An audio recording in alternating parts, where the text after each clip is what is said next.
الكورس ده حرفيا انا النهارده جاي اشرح لك كورس ازاي تقدر تحقق 850 دولار. 850 دولار مش رقم كبير، ولكن انا بدي لك كورس فيه الهدف ازاي ان انت تعرف تتارجت الجمهور، ازاي ان انت تستلم المنتجات دي، ازاي ان انت تقدر تستخدم اي كي ار العمده. حرفيا ده كفيل يخليك تعرف تبيع، ازاي تعرف تكلم العميل، ازاي تعرف تشتغل ومجانا بالكامل، يعني انت ما بتدفعش فلوس عليه. وطرق التسويق كمان هنشتغل على ايه، يعني مثلا لو انت مش معاك راس مال هيبقى جروب، لو انت عندك راس مال مثلا حتى لو صغير هنشتغل الاعلانات المموله، مين هو الجمهور المستهدف وكل حاجه. طبعا الموضوع ده من غير اي ستور تماما، ما يبقاش فيه بوابات دفع، ما يبقاش فيه الكلام ده. الموضوع ده هيبقى سهل جدا وهقول لك ازاي. خلينا مع بعض كده نشرح الاول، علشان انا بصراحه بحب لما اعمل كورسات يكون فيها ما اشتغلش معاك كده وخلاص. اول حاجه كده احنا هدفنا 850 دولار. اول حاجه كده خلينا نمسك اول نقطه اللي هو برامج جاهزه. احنا هنبيع برامج جاهزه، البرامج دي بسيريال معين بنبيعها. ايه هي البرامج دي؟ انا موفرها لك بالكامل. البرامج دي 1 2 3 4 5 6 7.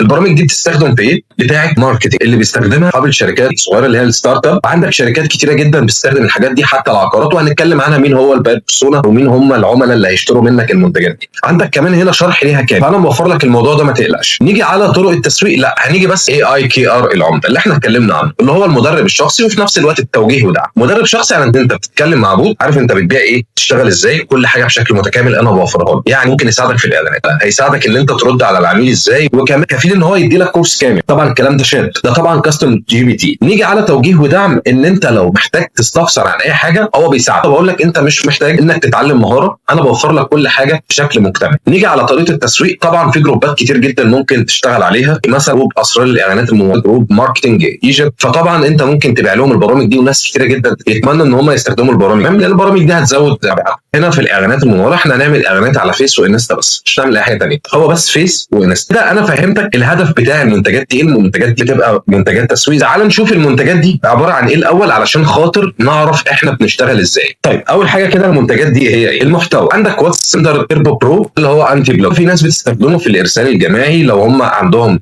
كلاينتس كتيره جدا زي الفريلانس، زي الشركات الصغيره، زي شركات الريال استيت، بيحتويها بشكل كبير جدا. عندك هنا كمان تليجرام سندر. فطبعا البرنامج ده في ناس كتير جدا بتشتريه، لان الكلاينت بتاعهم اساسا او العملاء بتاعهم بيبقوا موجودين على تليجرام في الجروبات والحاجات دي كده. نيجي على اداه صناعه فيديو بالذكاء الاصطناعي، انا بدي لك البرنامج ده وانت كمان بتبيعه للناس بشكل متكامل. ده طبعا حزمه كامله انت بتبيعها ب 15 دولار، وبتبيعها جوه مصر ب 300 جنيه. ممكن تبيعها اغلى من كده كمان براحتك، يعني مفيش مشكله. نيجي هنا من نص قصير لفيديو اعلان. طبعا هدف البرنامج ده بكل بساطه ان هو بيكريت اعلانات بالاي اي، دي ممكن تستخدمها لنفسك كمان. اداه التسويق على فيسبوك طبعا دي مهمه جدا جدا جدا، اللي هي بيبقى فيها نشر تلقائي على المجموعات. لو انت عندك مثلا منتج معين او حتى المنتجات الرقميه، تقدر ان انت تستخدم البرامج دي وتبدا تبيع المنتجات دي بنفس المنتجات اللي انت هتشتغل عليها حالا، يعني مثلا البرنامج ده، وتبدا ان انت تروج على الصفحات بشكل مختلف. تيجي هنا برضو مستخرج الكلمات المفتاحيه الاس اي او، برضو بيستخدموه في الماركتنج، بيستخدموه بشكل كبير جدا. رد تلقائي على التعليقات والرسائل، هنا اسمه انستجرام بوت، اللي هو بيبدا ان هو برضو يتكلم مع العملاء ويتفاعل معاهم ويقدر يستخرج بيانات العملاء والحاجات دي كلها. الهدايا اللي انت بتسلمها له للعميل انت اوريدي برضو بتستلمها. عندك دلوقتي بيكس ارت برو، عندك كمان كينج ماستر اللي هو المونتاج. نيجي كمان هنا على دولينجو بريميوم، ده بيحسن اللغه من خلال اللغات اللي انت عايز تتعلمها، اي لغه مهما كانت هي ايه. فطبعا ده لو انت بعتها مع الباقه دي نوع من انواع البونص او هديه، فناس كتيره جدا جدا هتشتري منها. هنا برضو انت عندك ترخيص اعاده البيع او الاستخدام الشخصي، ممكن تستخدمها ممكن تبيعها في نفس الوقت. عندك المساعد الذكي اللي انا قلت لك عليه، اللي هو هيساعدك بشكل متكامل وهنشرحه حالا. طيب نيجي هنا بقى على الاعلانات. عايزين نعمل اعلان، انت بتيجي هنا على جوجل بتكتب مدير الاعلانات او ادز مانجر. طبعا انت بتكريت حساب وكل حاجه. بتبدا ببادجت كام؟ انت في اليوم من 3 دولار ل 5 دولار،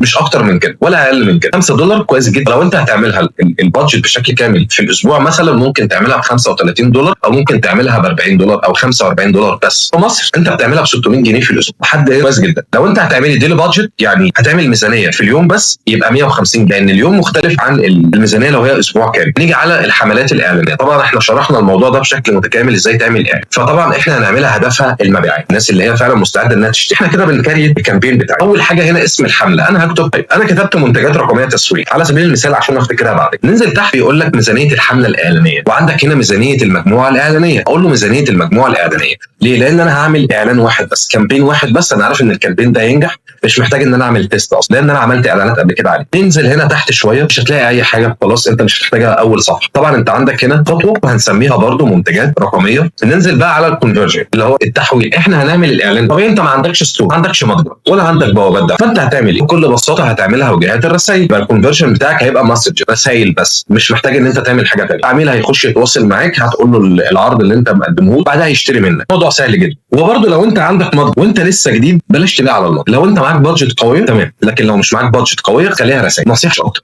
هنا انت عندك طبعا صفحه على الفيسبوك او انستا، انا هختار الصفحه. هتيجي تقول لي انا عايز اعمل الاعلان بتاعي رسائل ولا ماسنجر ولا هتبقى واتساب، وانا مغمض بقول لك واتساب. ليه؟ لان العميل دايما لما بيكلمك على الواتساب بيكون شايف ان الشات شخصي اكتر، وبيكون شايف ان في ثقه او مصداقيه اكتر، واهم حاجه المصداقيه. كده هتعرف تبيع اصلا. نيجي هنا نشيل الماسنجر ونشيل كمان انستجرام، ويتفضل كده معانا الواتساب. تمام. طبعا انت بتربط رقم الواتساب بتاعك، ويا ريت يكون واتساب بيزنس، وشرحتها كتير جدا، خليها واتساب بزنس بس. طيب ننزل تحت هنا مش هنعمل اي حاجه ثانيه. نيجي بقى هنا اهم حاجه في الموضوع كله هو الميزانيه. في حاجه اسمها ديلي بادجت وفي حاجه اسمها لايف تايم بادجت. يعني ايه ديلي بادجت؟ اللي هي الميزانيه اليوميه. فانا بقول له النهارده انا عايز ادفع في اليوم مثلا 180 جنيه. طيب يعني هو هيدفع دلوقتي 180 جنيه، لكن انا النهارده بقول له مثلا انا عايز ادفع على الميزانيه بشكل متكامل 600 جنيه مثلا. انت لو بره مصر ب 45 دولار لحد او 35 دولار تمام، ده الاسبوع بشكل كامل. فانا بكتب له هنا 600 جنيه لحد هنا كويس. هو بيقول لك جاري التحقق من التغيرات، وهنا بيدي لك علامه غلط. ليه؟ ان احنا هنا لسه ما عملناش حاجه اكتر. نيجي النهارده بتاريخ 11 اغسطس، يعني بتاريخ اليوم بتاعك ايا كان بقى انت بتشوف الفيديو ده امتى او المحاضره دي. هنيجي هنا نعمل حاجه اسمها تاريخ الانتهاء. طبعا 11 اغسطس احنا عايزين اسبوع، احنا هنا هنخليها طبعا سبتمبر لا اغسطس، هنخليها 11 ليها 16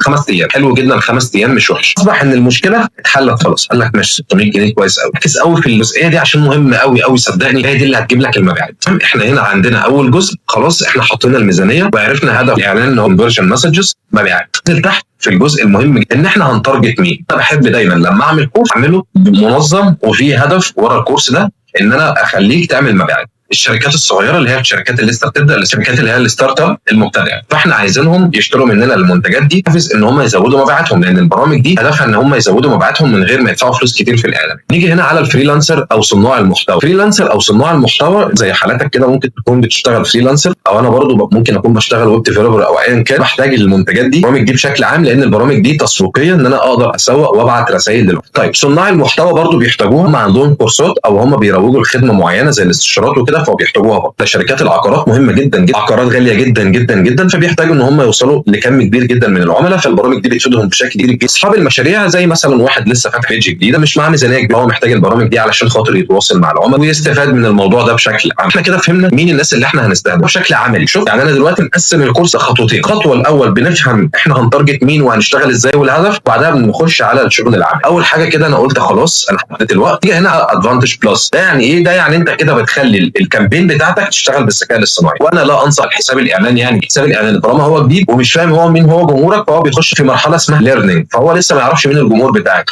فيقعد يخبط في الاول وانت لسه مبتدئ. فلا، احنا هنتارجت الجمهور اللي احنا اتكلمنا عنه البرزنتيشن اللي احنا عاملينها. تمام. نيجي للجمهور. اول حاجه كده انت هتارجت مين؟ حاول تتارجت اماكن او مدن موفر لهم طرق الدفع. يعني حضرتك دلوقتي من الجزائر، من السعوديه، من الامارات، من اي مكان حتى في مصر، لازم تتارجت ناس او دول معينه هتعرف تاخد منهم الفلوس، لان اكبر مشكله بيقع فيها اي حد بيشتغل اي كوميرس حتى لو ديجيتال برودكت هو بوابات الدفع. تمام.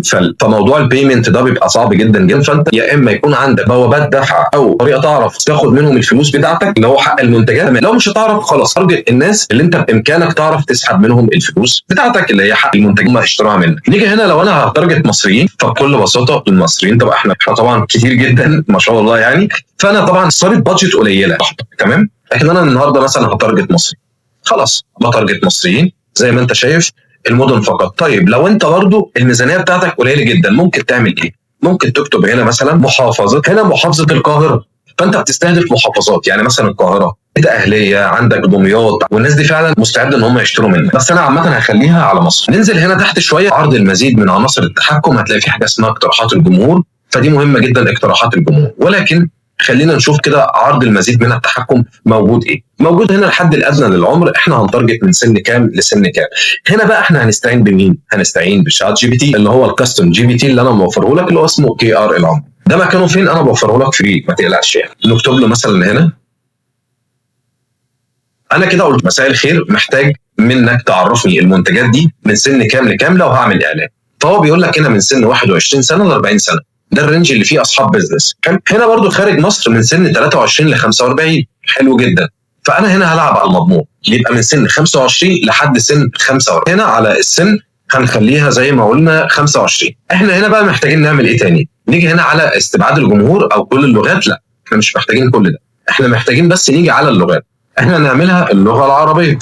طيب ليه بقى اللغه العربيه؟ حضرتك لو انت بتبيع في الخليج، في السعوديه، في الامارات، في الكويت، اكبر مشكله الناس بتقع فيها يسيب اللغات. اصبح ان انت بتجيب باكستانيين، بتجيب هنود، بتجيب مصريين قاعدين هناك، فالموضوع بيبقى صعب جدا عليك. مش هو ده الجمهور اللي انت بتتارجت. انت بتتارجت خلايج، بتتارجت سعوديين، بتتارجت عمانيين، ايا كان الشخص هو من الدوله نفسها. فانا خليتها هنا العربيه. حلو جدا. لحد هنا احنا ماشيين 100%. عشان كده انا مبسط لك الموضوع بما يرضي الله يعني. والله يعني من الاخر كده، لو انت رحت فكرت انك بس تشتري كورس زي ده وخدمات زي دي، هيقول لك اقل حاجه $500. والناس اللي بتدخل كورسات عارفه انا بقول ايه كويس، بس انا مديه لك مجانا عشان اساعدك. اي نعم المنتجات هي بفلوس، بس قيمه الحاجه اللي انا بديها لك اصلا يعتبر المنتجات دي مش بفلوس، يعتبر هي مجاني، لان فعلا انا بدي لك فاليو عاليه جدا. خلينا كده نركز معانا على الاستهداف التفصيلي، وركز معايا عشان الاستهداف التفصيلي ده مهم جدا. طبعا احنا قلنا من 25 سنه 45 سنه، اصبح كده ان انا شغال كويس. هل الادفانتج بلس شغاله؟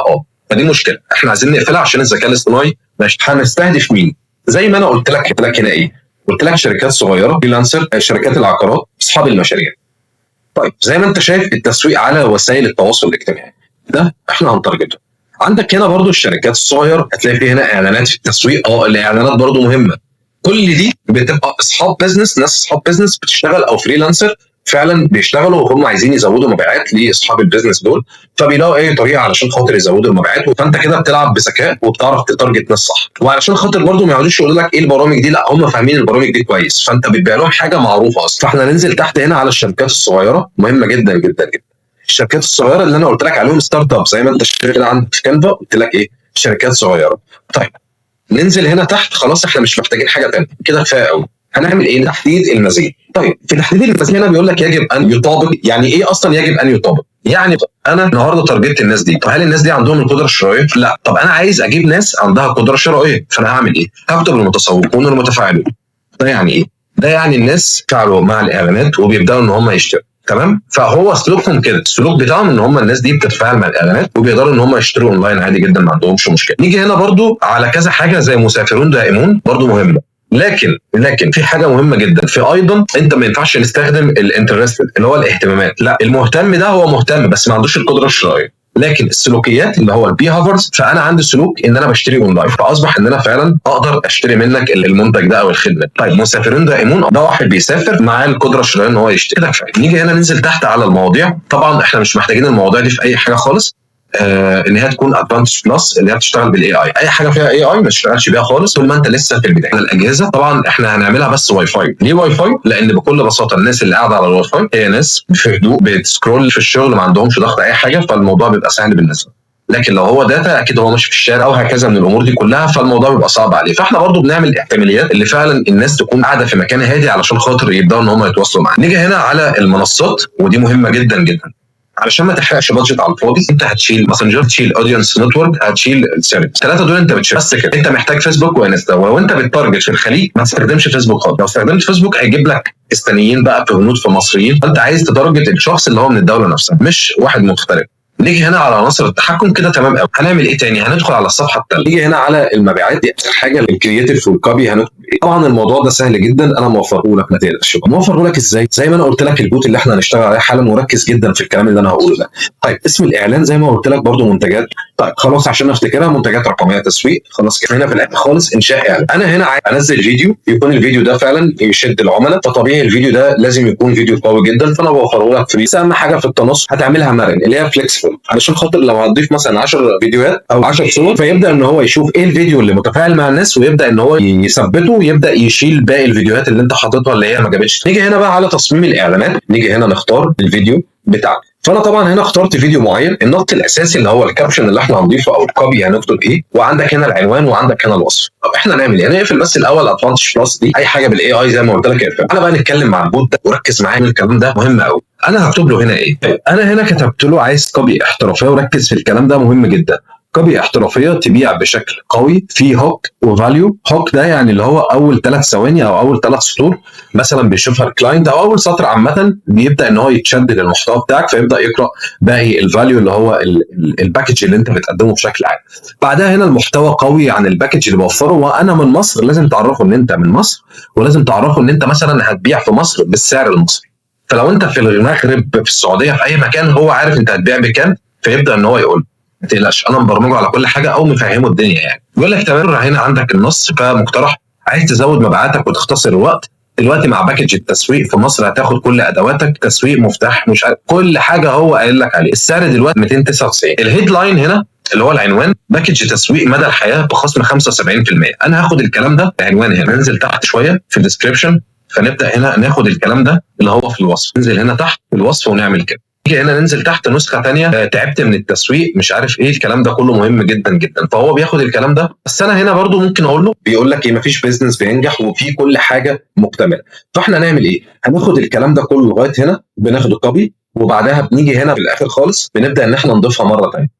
انت عندك هنا احنا ضفنا كوبي واحده هنا، هنعمل كوبي ثانيه يعني عادي انت ممكن تختار 5 مفيش مشكله. ليه بقى؟ لان لو في كوبي مثلا مش جايبه تفاعل خالص، الكوبي الثانيه بتبدا ان هي تجيب تفاعل، ففيسبوك يبدا او ميتا تشوف ايه الكوبي اللي فعلا الناس بتشد ليها او بتقراها اكتر او متفاعله معاها، فبيبداوا يثبتوا لك الكوبي اللي هي فعلا عامله نجاح قوي من ضمن ال5 كابشنات اللي انت ضايفها. اخترنا هنا في العنوان 1 وهنا 1، انت بتضيف اكتر براحتك تمام، يعني الموضوع ما فيش فيه اي مشكله.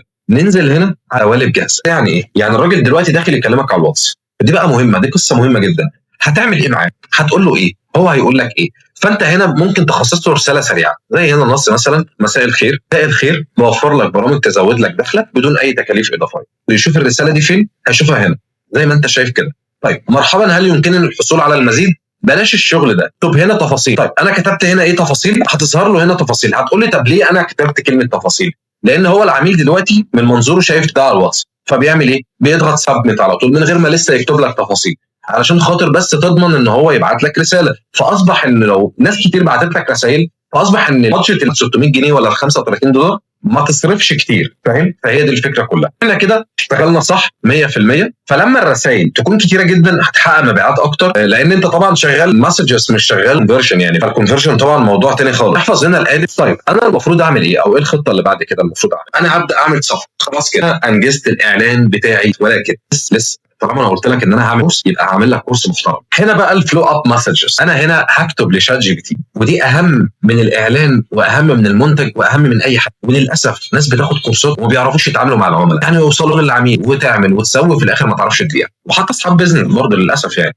خلينا نشوف بقى احنا هنتكلم معاه ازاي وهنعرف نشتغل ازاي. بسم الله. هو دلوقتي هيعمل لك واتساب فلو اب مسجز، يعني دلوقتي هيتتبع العميل ويبدا يتكلم معاه. هو ده الشغل الصح. تيجي تقول لي ابعت له رساله وخلاص مش هيرد عليك، انا بجيبها لك من الاخر، لان انت بتبيع حاجه مهمه جدا. هم بتوع ماركتنج فهم فاهمين، فهتبيع بطريقه تقليديه مش هيشتروا منك. خليك ذكي. طيب هتعمل ايه؟ شايف انك مهتم تزود مبيعاتك وتوفر الفاليو. طبعا انت ما بتكتبش كلمه فاليو، انا عامل لك يعتبر كورس اصلا في البوت ده. قول له الهوك ده، الهوك هو بيعلمك الفاليو. هتكتب باكج تسويق مدى الحياه سي تي ايه، تحب اقول لك ايه الخطوات الجايه؟ قول تم. اصبح ان انت كده اجبرته انه يقول لك تم، لان دي هو شايفك ان انت سيلز محترف. هو ايه؟ بعت رساله تم، بعدها يبعت تم، بعدها يبعت تم. حتى اسال اللي بيشتغلوا في المبيعات هيقول لك فعلا هي دي الطريقه الصح. ما تبقاش شغال بعشوائيات تبعت له التفاصيل وخلاص اخر تقول لي العميل ليه ما بيردش. طبيعي مش هيرد. نيجي هنا على الهوك، هو بعد ما بيقول لك تم يعني بص انا بدي لك برده الخطه ماشيه ازاي. هو يقول لك تم ده 100% هيقول لك تم، لان انت ما قلتلوش السعر. خد بالك طول ما انت ما قلتلوش السعر يبدا يكمل معاك، فهيقعد يقول لك تم من هنا للصبح. هيرد عليك. الباكج دي معموله مخصوص علشان اي صاحب بيزنس او اي مسوق ينجز شغل. انستجرام بوت، عندك داتا عملاء مصنفه، وعندك هدايا اللي هو اصلا فاهم انت بتبيع ايه، لان انا موفر لك بوت بدل ما تخش كورسات وتتعب نفسك بتاع كلام من ده. الا لما ربنا بقى يكرمك عايز تعمل مبيعات قويه جدا اللي هو زي ما بيقولوا بقى مبيعات وعايز تحترف قوي الديجيتال ماركتنج، فعندك كورس الملوك طبعا لا غنى عنه. يعني هنا بيقول لك تحب اقول لك تستفيد ازاي، انت برضه هتقول له قول تم، فهو يقول لك تم تاني. هتقول له هنا اكتر مشكلتين بيقابلوا اصحاب البيزنس، التسويق بياخد وقت، الاعلانات. الباكج ده بتحل المشكله. اصبح ان انت بتشتغل معاه AIDA، بتعرفه ان هو عنده مشكله وانت عندك حلها. ما هو معلش اللي عامل الكاستم AI ده انا يعني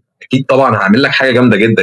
طيب تحب اقول لك السعر؟ هو كان عقل العميل خلاص، العميل بنسبه 70% هيشتري. رساله الاغلاق والدفع هنا بقى قفل البيع خلاص بقى. دلوقتي عندك فرصه توفر 75%. دلوقتي كل ادواتك التسويقيه مدى الحياه. الفاليو هنا طبعا انت ما بتكتبش الفاليو، انت بس بتاخد الكلام ده وتضيفه على الوصف. طيب تحب اقول لك طرق الدفع نبدا بيها ازاي؟ خد بالك هو ما قالك، هو لسه العميل هيقول لك انا عندي فودافون كاش مثلا، او عندي اس تي سي بي، او عندي مش عارف كذا، او عندي باينانس، او عندي ايا كان بقى طرق الدفع. فتقول له تمام، تبعت له الرقم بعدها يدفع لك، تقول له بعد الدفع انا هسلمك 1 2 3 4 5، هيدفع لك شكرا، انت كده قفلت البيعه. فهو ده الفكره كلها. عشان كده انا بقول لك انا ضامن ان انت قسما بالله اللي هيمشي بنفس الاسلوب ده هيعمل مبيعات، وان شاء الله هتنجح وهتحقق نجاح. لو انت فعلا محتاج المنتجات دي ومحتاج البوت ده اوفره لك، فانا والله عامله بسعر رمزي جدا جدا جدا. زي ما انت شايف المنتجات دي كلها كامله، بتاخدها كده على طول، تبدا ان انت تبعتها للعميل مع السيريال طبعا. بس طبعا انا موفرها لك في الديسكربشن، الويب سايت بشكل متكامل فيه كل التفاصيل. فانا برضو مش ببيع لك، لا والله انا وفرت لك كورس فعلا يعني في وقت قليل جدا، جمعت لك فيه كذا خبره في بوت واحد، كمان قلت لك ازاي تعمل الاعلان، واديت لك كمان مسار للمنتج. اصبح ان انا دلوقتي عندي هدف معاك ان انت تحقق دخل بعد ما تشوف الفيديو ده وبعد ما تشتري المنتجات دي فورا ان شاء الله، بسبب صغير ان انا افتح لك بريستي. ده توفيق من عند ربنا اولا. ويا ريت تكتب لي في الكومنتات برضو هل فعلا المحاضره دي استفدت منها ولا لا. شكرا.